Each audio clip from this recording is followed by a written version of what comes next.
Today, you can watch the paraphrasing, summarizing, and analysis of the poem The Gift in Wartime, written by Vietnamese poet Tran Mong. The poem was translated in English by Van Phan. Tran Mon was born in 1943 in North Vietnam. She was grown up in Hai Dong. She worked for Associated Press in South Vietnam in the 1960s. She moved to the US in 1975. The title of the poem, The Gift in Wartime, is Great Satire. Gift is a present pleasantly offered to someone, but here, the gift offered in wartime is catastrophic, unpleasant, and heartbroken. The writer is in grief. She is speaking to an absent person. The feeling of the speaker is tragic. The speaker offers him roses, who is buried in the new grave or who is dead now. I, first person narrator, the persona of the poem, or the poet herself, offers her wedding gown to her husband. She thinks the wedding gown is now insignificant in the absence of you or her husband. Her wedding gown is useful to cover his tomb where green grass has grown. The poet has opened the poem with extreme pathetic feeling. The poet drowns in pride, shifting the offering from I to you. The second stanza opens with you or her husband's offering. Her husband has offered her the medals with silver stars and yellow pips on his badge, but they are useless and shining. In the second stanza, she has disclosed that her husband was in military force and he did great job as there are medals with silver stars and yellow pips on the badge. She expresses the sorrow saying that the medals are unused, but her pride rises with still shining medals. In the third stanza, the speaker turns to be melancholic and she still drowns into the depth of nostalgia.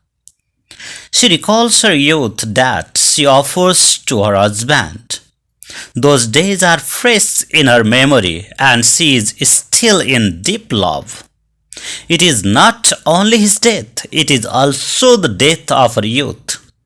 When they told her that bad news of his death, that is the death time of her youth too. The Vietnam War was the shameful experience not only for Vietnamese, but it is also for Americans.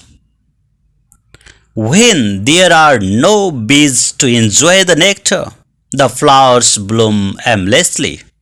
So her youth also passed away with him.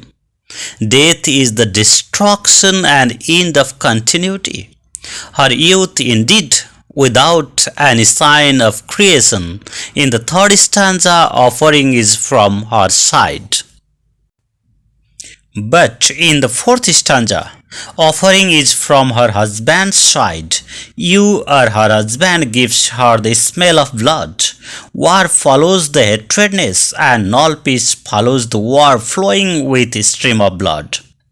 Smell of blood is pungent but not pleasant to the both losers and winners. The unpleasant smell from his war dress and his enemies is intolerable. She remains dumb, unspoken orally, but shattered heartbeats erupt from the core with the sound uttering inhuman destruction of war. In the fifth stanza, the speaker offers clouds to an absent person you that lingers on her eyes in summer days, and again she offers him cold winters at the middle of springtime. Clouds of summer are filled with water drops and that are to cover her eyes. Her eyes are not only misty, but the eyes have downpour to sweep herself away. The tears have changed into rivers in the summer, and again coldness of lonely knife blows through heart because her springtime of life is flown by cold winter. She is in the middle of creative age. As she has said, amid my springtime. Springtime is her fertile age, but she loses her husband, a resource of her life and a boon of her fertile life. In the sixth stanza, her sorrow depends with self-realization of absence in presence. She feels the presence of his lips with no smile, arms without tenderness, eyes without sight, and the body with no motion. The extremity of grief is presented in this stanza. The body of her husband or the dearest is in the lap of the earth, but it is lying motionless. Smiling is the means of expression of feeling of soul. As soul has flown, the smile has gone away. Those strong arms that cover her in love change into tenderlessness. Those eyes through which she used to visualize the world and future have been visionless. So, she feels absence in the presence. It is because of ruthlessness. In the last stanza, the speaker apologizes to her dearest one, as she is unable to go with him, and she promises to visit him in their next life. She believes in reincarnation and she has extreme belief on their love. And death of her dearest cannot stop their reunion. She is hopeful the fading day brightens in the rise of the next morning. She hopes this morning may change into morning. So she holds the splinter of the bomb, shrapnel as the proof of their reunion. The inhuman war of this time presents the token of shrapnel as the gift to recognize each other in the coming time. In the final stanza, the violence of the U is further clarified when she mentions the shrapnel or bomb fragment that the U or the dearest has given her. Here are some questions to be discussed. Who is the speaker addressing and why can that person not hear or understand what she is saying? The speaker is the beloved and she is addressing to her the dearest one. He is her husband who was killed in the war. He is motionless, his eyes are vacant and he is lying on the lap of the earth. Now he cannot hear or understand what she is saying, but he hears that she has promised to visit him in the next birth. The second question is, what can you infer about the speaker's feeling for the person addressed as you? The speaker is in extreme love with the person addressed as you. She has expressed deep love, extreme pathetic feeling in the loss. It is almost incomparable. Her youth also dies with his death. From her eyes there flows the stream of tears as covered by the summer clouds. She does not want that he will suffer after the death, so she apologizes and promises to meet him again in the coming life. She thinks that it's war that makes them physically away from each other.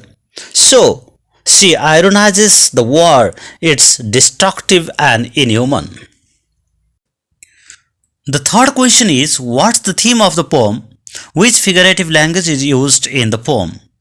The theme of the poem is inhuman crisis of war, love, feeling and hope for reincarnation. The speaker in the poem loses her dearest. She offers roses, wedding gowns, youth, clouds, winters, and so on. Her dearest offers her medals, smells of blood, lips without a smile, arms without tenderness, eyes without sight. She hopes for their union in the coming next life. The poem is rich in figurative languages like simile, symbols, metaphors, but apostrophe is the major device applied in the poem. An apostrophe is the literary device in which a writer or a speaker addresses an absent person or an abstract idea. Here in the poem, the speaker expresses her feeling of holistic spiritual love to an absent dearest. Thank you very much.